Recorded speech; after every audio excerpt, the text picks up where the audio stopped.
চীনের ক্ষমতার সবচেয়ে গোপন কেন্দ্র ঝংনানহাই, যেখানে সাধারণ বিদেশি নেতাদের প্রবেশ তো দূরের কথা, ছবি তোলার সুযোগও মেলে না সহজে। আর সেই নিষিদ্ধ প্রায় কম্পাউন্ডেই এবার মার্কিন প্রেসিডেন্ট ডোনাল্ড ট্রাম্পকে নিয়ে গেলেন চীনা প্রেসিডেন্ট শি জিনপিং। শুক্রবার দুই নেতার বৈঠকের শেষ মুহূর্তে শি জিনপিং নিজেই ট্রাম্পকে ঘুরিয়ে দেখান বেইজিংয়ের ঐতিহাসিক ঝংনানহাই কম্পাউন্ড।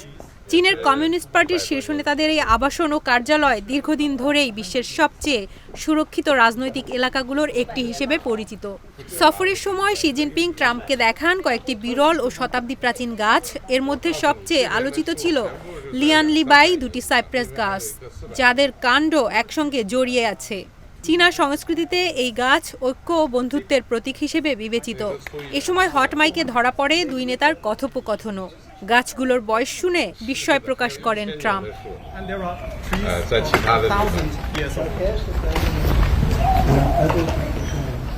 ট্রাম্প জানতে চান অন্য বিদেশি নেতারাও কি এখানে আসার সুযোগ পান।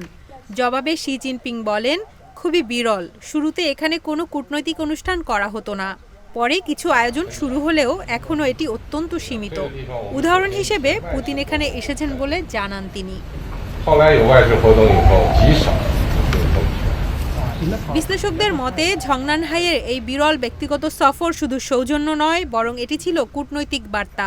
ওয়াশিংটন ও বেইজিংয়ের সম্পর্ক যখন নানা উত্তেজনায় ঘেরা, তখন শি জিনপিংয়ের এই ব্যতিক্রমী পদক্ষেপ নতুন আলোচনা তৈরি করেছে আন্তর্জাতিক অঙ্গনে।